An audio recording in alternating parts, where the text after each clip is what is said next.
Voilà, 20h33 sur Europe 1, c'est l'heure de passer un beau quart d'heure, un bon quart d'heure avec non pas un mangeur de yaourt, mais avec un vrai penseur du libéralisme, auteur du dictionnaire du libéralisme chez Larousse. Bonsoir, rebonsoir Mathieu Laine. Bonsoir. Alors on a beaucoup de questions à vous poser Mathieu, parce que on est intrigué par le libéralisme en France aujourd'hui, qui n'a pas bonne presse, qui depuis 10 jours, on va se dire, est encore plus décrié, étant donné qu'un président socialiste nous a été donné. David va vous poser la première question. Avec plaisir. C'est la plus vache, mais 640 pages consacrées au libéralisme, dans un dictionnaire du libéralisme. Qui va le lire? Est-ce qu'on va visiter ce dictionnaire du libéralisme un peu comme un musée, comme de vieilles idées, une grotte, sachant que le libéralisme en France, avec Colbert, enfin vous connaissez tous les clichés là-dessus, mais il n'a pas une super presse, et puis surtout, il n'a pas d'énormes applications. Il fallait bien ça pour compenser les 32 pages de Stéphane Hessel. Indignez-vous. Ça y est, il est en forme. Allez, il est parti, ça y est. Écoutez, moi je pense que l'idée c'était, on peut faire court, bien sûr, et c'est une belle idée que le libéralisme, puisque c'est le respect, la protection de la plus petite des minorités qui s'appelle l'individu. Voilà, je l'ai fait, et que l'idée c'est certainement pas de changer l'homme, mais de le respecter. Simplement, comme c'est une idée qui est galvaudée, qui est même vomi, on peut dire, et rejetée. Enfin, en fait, d'ailleurs, c'était assez intéressant dans la campagne présidentielle, parce que l'antilibéralisme était le point commun de tout, et même le seul point commun de tous les candidats à l'élection présidentielle. Et bien, moi, je me suis dit, les 10. Les 10? Ouais, tous. Proclamés, Moi, je suis antilibéral. Marine Le Pen disant l'antilibéralisme de la droite, de la gauche, l'extrême gauche évidemment parlant de l'antilibéralisme de Nicolas Sarkozy, Nicolas Sarkozy se disant l'antilibéralisme quand même, enfin le libéralisme affreux qu'il faut que je dénonce de ces marchés, etc. Donc pourquoi l'ont-ils fait? D'ailleurs, c'est parce qu'on sent bien qu'électoralement c'était rentable. L'homme politique, c'est un être rationnel qui a son marché, sa clientèle électorale potentielle. C'est rentable, mais alors prouvez-nous que ça n'était pas vrai. Alors je veux juste répondre à ce que disait David. Il faut nous prouver que c'est pas vrai. Pourquoi à ce point? Pourquoi 640 pages? Parce que précisément, il y a beaucoup de choses dans cette philosophie qui est mal comprise, et donc je me suis dit, il faut rassembler 65 auteurs, en faire 300 entrées, en faire une introduction de 30 pages bien dense pour expliquer, à la fois répondre aux idées reçues et parler de cette histoire du libéralisme. Il faut bien ça justement pour expliquer, parce qu'il faut remonter la pente. Et finalement, d'ailleurs, ça se lit assez bien, parce que vous pouvez picorer dans un dictionnaire. Donc vous pouvez prendre l'entrée libertinisme, l'entrée éducation. Mais c'est ça le problème dans le libéralisme, vous choisissez, dedans, et on l'applique pas. Vous avez le libre choix. Et alors justement, quand on fait votre empreinte numérique, vous savez, nous on va sur Google, on cherche tout ça. On tape Mathieu Laine. On trouve votre nom dans le Wikibéral. What's that, Wikibéral? Écoutez, je crois qu'il y a des libéraux qui ont fait une espèce de Wikipédia du libéralisme en quelque sorte. C'est une libérale et libertarienne. Voilà. Parce que je me suis documenté quand même. Et alors vous êtes là-dedans. Et c'est très étonnant quand même. Très gentiment. Il fallait un truc spécifique pour les libéraux. Je pense pas que ce soit spécifique. C'est-à-dire que l'idée, c'est ça la beauté d'Internet, c'est que c'est la liberté de création, la productivité réelle, l'innovation. Et donc s'il y a des libéraux qui se sont dit tiens, si on se fait notre propre encyclopédie et que je peux donner accès à qui veut se renseigner sur cette pensée dans un même site, moi je trouve ça formidable. Et puis c'est collaboratif, etc. Enfin tout ce que vous savez. Juste, vous n'avez pas répondu à la question tout à l'heure, mais enfin c'est normal, elle s'ajoutait à la question de David. Pardon. Non, mais tous les candidats se sont ligués contre le libéralisme, mais il faut que vous prouviez qu'ils avaient tort. Eh bien, c'est pour ça que j'ai fait 640 pages, mais je vais vous le faire. Vous avez une minute. Tout simplement parce que je pense que le libéralisme, encore une fois, c'est le respect de la personne. Et que quand vous injectez de la liberté dans un système, tout le monde croit. Ça a été démontré. C'est-à-dire que tout système, même la Chine, un des systèmes les pires, vous mettez un peu de liberté et vous voyez le développement. Vous voyez le développement économique, vous voyez même la revendication démocratique. Depuis la Renaissance, tous les moments où la liberté a progressé, ça a été la croissance économique, mais ça a été surtout la croissance des droits. On est obsédé par l'économie libérale, c'est pas de l'économie fondamentalement, c'est le respect de l'individu. Et donc les fameux droits de l'homme dont on est fier de 1789, je vous parle pas de 1793 et de la terreur, de 1789, la liberté, la responsabilité, la propriété, ce sont des droits fondamentaux, essentiels, qui sont, hélas, oublié ou en tout cas mis dans un deuxième plan. Une minute, faut le regretter. Bon. Une minute, c'est bon, vous l'avez. Juste d'un mot, mais Internet, c'est formidable, c'est la liberté alors pour vous. Oui, ça vous permet à vous, je suis grandes idées bannies par les médias et par le monde politique c'est d'autant plus formidable qu'on a vu il y a quelques années, on voyait quasiment aucun libéral, on n'entendait aucun libéral à la radio ou à la télé. Hein. Ouais. Ça va un tout petit peu mieux, mais on a vu émerger un nombre de talents. Alors c'est vrai pour toutes les autres idées, n'est-ce pas? Mais c'est ça qui est bien. Le libéral, vous savez, il est pour la libre confrontation des idées contraires. C'est la libre expression. Ouais. Donc Internet, c'est formidable. C'est à la fois l'innovation, c'est l'inventivité humaine, c'est le produit de la liberté. Et derrière, vous avez la possibilité de vous exprimer. Mais Internet, ça marche pas. Non, ce que je veux dire, c'est que non, mais ça n'est pas fécond. Ça n'est pas politiquement fécond. C'est-à-dire que ça donne rien pour l'instant. En fait, le libéralisme, je pense qu'il y a beaucoup de gens qui sont libéraux sans même le savoir. Hein. Monsieur Jourdain. Eh oui, le libéralisme, ça marche. C'est précisément, si on prend juste Internet, je suis intimement convaincu que ça vient de là aussi. C'est-à-dire que c'est la confiance dans ces individus qui ont eu la possibilité d'innover, d'inventer et de se déployer en liberté sans qu'il y ait des contraintes et des règles qui viennent les empêcher de le faire. Mathieu Laine, quand on vous écoute, c'est assez formidable d'ailleurs parce que un vrai libéral philosophique, sociétal et politique à entendre, c'est souvent formidable. Mais on est au lendemain de la victoire de François Hollande, qui n'est pas réputé pour être un libéral, qui n'est pas réputé pour avoir dans ses équipes de grands libéraux, et il a face à lui à une droite qui finalement n'a pas beaucoup utilisé le registre libéral, plutôt répressif, merci de l'expliquer. Plutôt interventionniste sur l'économie. Donc, qui peut être le représentant politique de cette droite libérale aujourd'hui? Je pense que les libéraux aujourd'hui sont orphelins politiques. Hein, vraiment, on n'a aucun représentant, mais c'est pas grave. Il y a des moments comme ça dans l'histoire. Après, il faut faire la bataille des idées pour qu'à un moment ou un autre, ces idées remontent. Et ne vous inquiétez pas, le jour où ces idées redeviendront populaires, les hommes politiques viendront les chercher sans aucune difficulté. Mais ils sont à la quête de tout ça. Après, c'est important de dire ça parce que le libéralisme, au fond, n'est pas une pensée de droite. On la caricature souvent comme étant une pensée de droite. Ça n'est pas une pensée de droite parce que le libéralisme n'est pas un conservatisme. Et par ailleurs, il y a eu des grands libéraux qui étaient des hommes de gauche. Benjamin Constant, Tocqueville, Bastia, siégeaient à gauche. C'était des hommes politiques, des libéraux et siégeaient à gauche. Ils sont plus à l'UMP, ceux-là. Mais c'est vrai que l'UMP comme le Parti Socialiste aujourd'hui sont anti-libéraux, c'est clair. Mathieu Laine, je précise à 20h40 sur Europe 1 que vous êtes un prophète. Vous êtes un prophète? Oui. En 2009, vous avez prophétisé la défaite de Sarkozy. Écoutez. Je crois que la droite, elle est un peu perdue aujourd'hui. Pourquoi? Parce que les électeurs de droite ont en grande majorité voté pour la rupture, pour la réforme.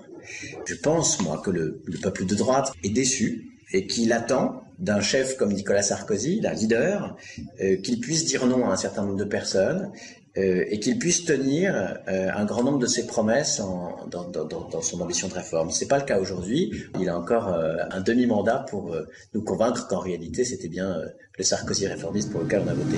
Alors, ben non. Cette vidéo, elle est sur Internet. Elle était postée par le syndicat étudiant Uni. Voilà, 2 ans et demi après, en même temps, vous ne croyez pas vraiment, hein. Mais moi, c'est-à-dire que Nicolas Sarkozy en 2007 a utilisé quelques éléments du discours libéral pour se faire élire. La récompense du travail, du mérite, de l'effort. Travailler plus, évidemment, plus. Il y a quelque chose qui nous ressemble bien.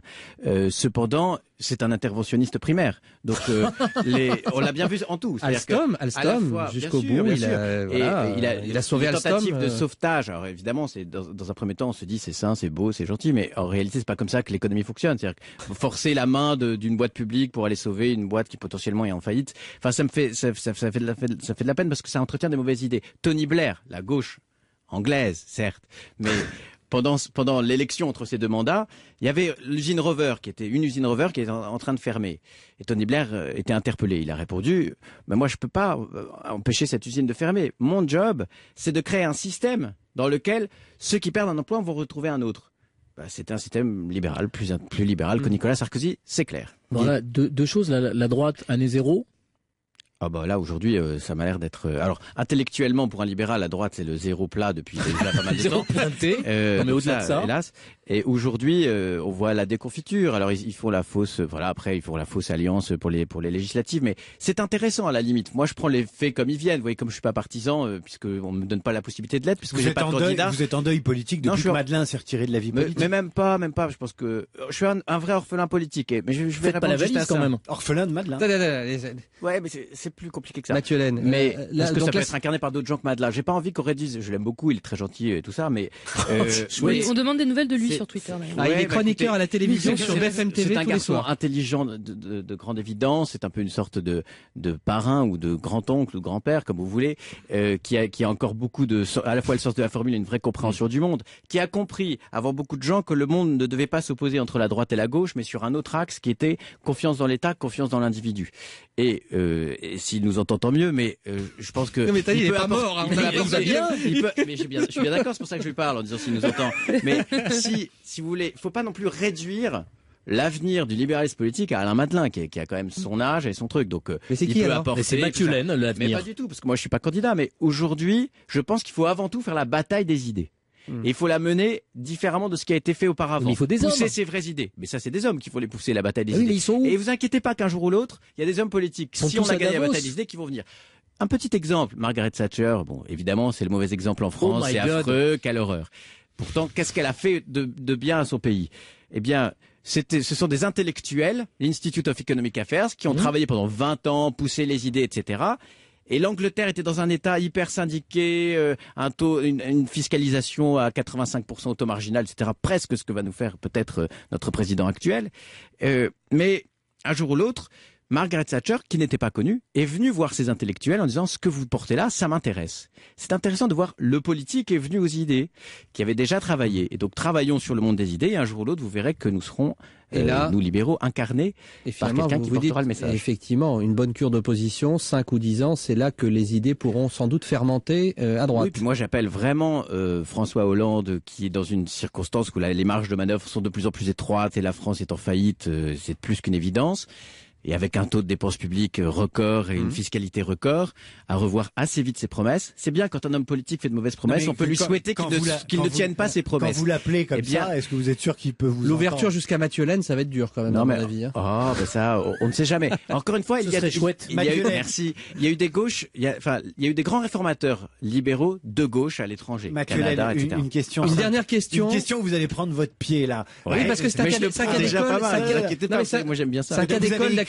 Vous avez écrit, réédité un bouquin qui s'appelle La Grande Nurserie, avec un titre merveilleux où vous dénoncez une société de l'assistanat, de la surprotection, du droit en défaveur de la responsabilité. Et là, ce week-end, il y a eu une espèce de polémique avec une campagne d'une grande chaîne de magasins qui s'appelle H&M, qui a dû s'excuser pour des affiches montrant des mannequins en maillot de bain trop bronzés, qui laissaient penser que ces mannequins étaient une incitation à bronzer et à prendre un cancer de la peau sous le soleil. Et elle a dû s'excuser. Ça, c'est votre truc. Ça. Il est content, Mathieu Laine. Mais vous savez, c'est là où on voit que c'est transcourant. Des gens de droite, des gens de gauche sont tout à fait d'accord avec ça. C'est la dénonciation de l'État nounou. Donc voilà, il y a non seulement l'État qui nous a fait un certain nombre de réglementations et d'interventions, qui vient nous protéger contre nous-mêmes, comme si par la magie de l'élection, il savait mieux que nous ce qui est bon pour nous, mais ça crée un état d'esprit. Donc quand vous regardez les sujets les uns après les autres, la cigarette, l'alcool, la vitesse, etc., ce genre de choses. Vous avez un certain nombre de personnes qui se disent, bah oui, effectivement, faut quand même, enfin, voilà. Mais quand vous prenez un peu de champ, un peu de recul, et vous vous rendez compte qu'il y a un ange gardien exterminateur, comme disait Slama, l'État, qui vient vous protéger contre tout, contre vous-même essentiellement, ben vous voyez que votre sphère de liberté se réduit. Vous n'avez pas été surprotégé, vous, enfant. Vous n'avez pas eu de nounou, on vous a laissé prendre enfant tous les risques. Moi, je dois être une sorte de résilient, en quelque sorte. Mathieu Laine, l'État, il protège aussi les plus faibles. Comment? L'État, il protège aussi les plus faibles, ça sert à ça. Encore, vous avez bien compris que j'étais pas anarchiste. Hein. J'entends bien. Donc, on est bien d'accord pour qu'il y ait un État minimal qui protège un certain nombre de personnes, y compris des gens qui n'auront pas les moyens, etc. C'est important de le redire, c'est une évidence. Parce qu'on l'a pas beaucoup entendu là. Oui. Mais pardon, ça va tellement de soi pour moi que je n'ai pas osé le dire, donc vous avez bien fait, c'est gentil de me le rappeler. Mais évidemment, c'est important aussi de montrer que le libéralisme, arrêtons de dire que c'est l'ultra-libéralisme, ça veut rien dire. On l'a pas employé une fois. Non, c'est pas vous, en général, les gens qui le disent. Ici, on est en climat très agréable. Mais c'est parce que c'est l'esprit Internet, ça, je suis sûr de ça. Mais c'est pas un anarchisme. Mais justement, Mathieu Laine, est-ce qu'Internet, c'est un peu la quintessence du libéralisme, c'est-à-dire un truc où on peut faire ce qu'on veut, tout, n'importe quoi, et parfois il y a un petit filet de sécurité. Vous savez bien que le libéralisme, c'est pas faire ce qu'on veut, tout et n'importe quoi. Justement. C'est qu'il y a un certain nombre de règles. C'est l'image véhiculée c'est vrai, bien sûr. Sur le libéralisme. Il y a un certain nombre de thèmes sur lesquels c'est vrai que moi je suis par exemple très favorable. Tous les libéraux ne le sont pas. Hein. C'est aussi les vertus de ce dictionnaire de montrer la variété des différentes approches. Mais les téléchargements, par exemple. On va y venir, mais je suis très free speech. Je suis très liberté d'expression totale. Je suis favorable à ce que tout le monde puisse dire, y compris les pires horreurs et les pires bêtises. À l'américaine. Pour qu'on puisse, si vous voulez. Oui, c'est ça. Premier amendement. Mais souvent, dans ce pays, quand on dit à l'américaine, c'est négatif. Mais je faisais référence au premier amendement. Mieux. Oui. Mais oui, c'est ça. Free speech total pour que on puisse ensuite répliquer. Et même quand vous discutez avec un certain nombre de psy, ils vous expliquent que c'est mieux, en effet, parce qu'il y a le côté interdiction. Et le téléchargement de Laurent. Non, mais ça m'est venu comme ça. Mais... Bah oui, forcément. Il y a grand débat parmi les libéraux sur ce sujet. Mais sur même la notion de propriété intellectuelle, il y a un vrai débat entre, d'une part, les utilitaristes, ceux qui se disent il faut créer un mécanisme d'incitation pour que les gens qui créent, qui font de la musique, etc., puissent être rémunérés de leur création. Puis il y a une notion de propriété derrière. Et puis il y a un autre courant qui est plus anarcho-capitaliste, pardon de ce mot un peu technique. Là, ça peut faire. Oui, mais ça va plaire à pas mal de gens. Ouais. Hein, qui eux considèrent que dès que vous avez des droits de propriété, c'est un peu comme si on crée un droit sur le cerveau d'autrui, qui aurait l'impossibilité de créer lui-même et d'utiliser ce que vous faites. Et quelque part, moi je crois beaucoup en l'homme et donc en sa capacité d'innovation. Et ce qui se passe aujourd'hui, c'est qu'il y a des gens comme James Boyle, qui est un Américain formidable, qui a raisonné sur ce qui s'appelle les Creative Commons, c'est-à-dire l'idée de faire de la propriété, de faire évoluer la notion de propriété intellectuelle, qui soit pas entre ces deux extrêmes que je viens d'évoquer. Avec un exemple très concret. Avec votre dictionnaire, vos 640 pages sont mises sur Internet, c'est bien, c'est pas bien, sans votre accord. Moi, je suis pour à fond. Voilà. Voilà. Mais à mon avis, demain matin, l'éditeur m'en voudra. Allez, copie partie avec le dictionnaire du libéralisme. Pourquoi ? Parce que mais moi, je suis dans la bataille des idées. Je suis dans la diffusion. Et on revient à Proudhon, la propriété, c'est le vol. Et on revient. j'adore. Pour les amis. La propriété, c'est l'envol. C'est pas le vol, c'est l'envol. Au contraire, bien sûr. Et la météo du web, c'est maintenant. Moi, je suis désolé, j'ai que ça à vous dire à 20h49 sur Europe 1.